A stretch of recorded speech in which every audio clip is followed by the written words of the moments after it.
I never thought I'd have to guard my own groceries from another adult. But there I was, standing on my porch clutching 4 bags of food, while my neighbor tried to rip them out of my hands. She wasn't a thief in the traditional sense, she was the HOA president. And she claimed I didn't deserve what I'd bought, because I lived alone. That day I realized that power in the wrong hands can turn the most ordinary neighbor into a nightmare. My name's Aaron. I'm 32, a software engineer who works from home. And until recently I thought I'd found peace in Maple Ridge Estates, a neat, picture-perfect neighborhood full of manicured lawns and smiling faces. When I first moved in, everything felt like a dream. Quiet mornings, friendly nods from neighbors, the occasional bake sale flyer taped to my mailbox. The HOA seemed harmless, just a bunch of retirees making sure lawns stayed trimmed and fences were painted beige. Then I met her, Linda Markham, the self-proclaimed matriarch of Maple Ridge. Mid-40s, polished blonde bob that looked like it never faced a gust of wind, and a permanent clipboard in her hand like a badge of office. When I attended my first HOA meeting, she interrogated me like I was applying for a job instead of introducing myself. Single, she'd asked, her lips tight. "Do you plan to settle down soon?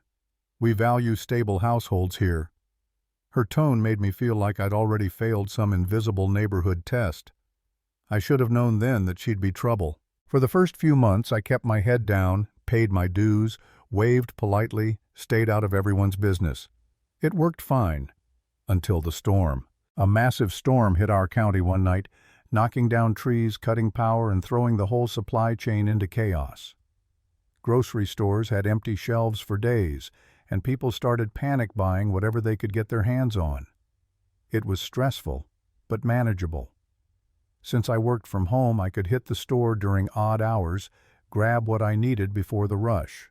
It wasn't hoarding, it was just timing. But to Linda, it was proof I was a selfish monster. She started hovering. I'd catch her pretending to water her plants every time my grocery delivery showed up, eyes locked on my bags like a hawk. One day I walked out to find her leaning over my recycling bin, literally counting cereal boxes. When she saw me, she smiled, that thin, venomous smile. "Must be nice to dine like royalty during a shortage," she said, tilting her head. "Some of us have kids, you know." I wanted to snap back, but I didn't. I just nodded, went inside, and told myself it wasn't worth it. But it didn't stop.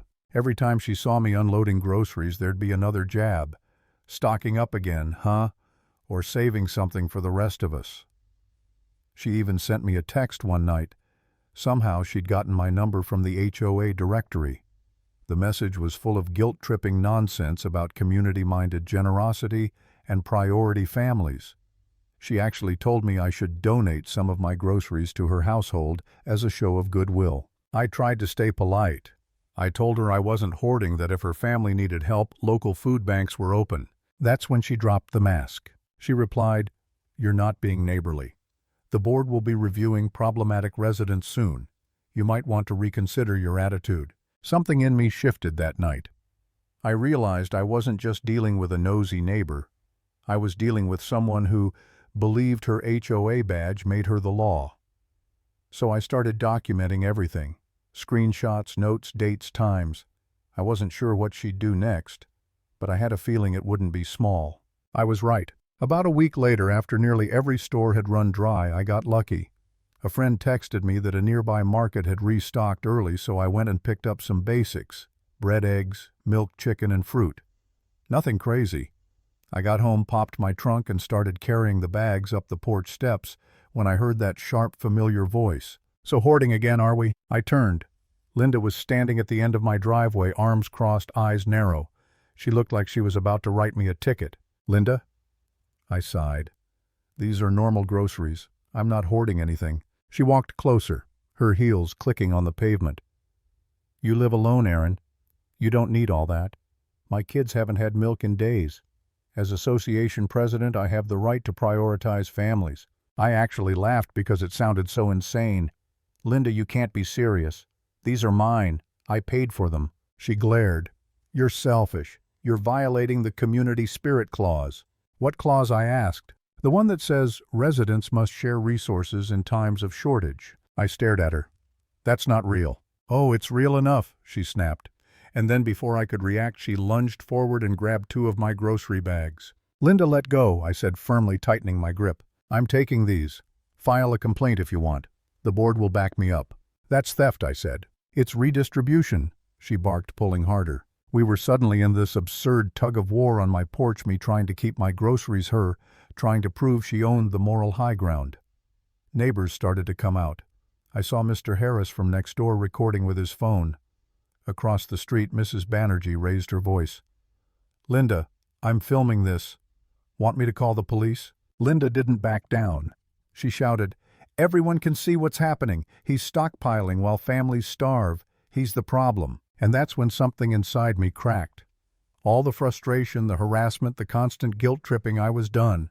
I set down the remaining bags, looked her dead in the eye, and said, "I'm calling 911. This is your last chance to leave." She scoffed. "Go ahead. I am the HOA. I know the law better than you." But her voice trembled. "I called anyway. Put it on speaker." The dispatcher answered, and I explained calmly that someone was attempting to take my groceries and refusing to leave my property. While I was on the phone, Mr. Harris walked over holding up his phone. "You might want to see this," he said. On his screen was footage from his doorbell camera taken earlier that day. It showed Linda walking up to my car while I was still returning the shopping cart, trying to open the trunk and peek inside. "She was about to take your bags before you even came back," he said. I turned the screen toward her. Linda went pale. I was checking to see if he needed help," she stammered. "Neighborhood watch duties?" "Sure, neighborhood watch for my chicken and milk." Moments later, 2 police cruisers pulled up, blue lights flashing. You could hear the whispering across the street as everyone gathered on their lawns. The officers separated us. Linda immediately started spinning her story arms, flailing voice trembling with self-righteousness.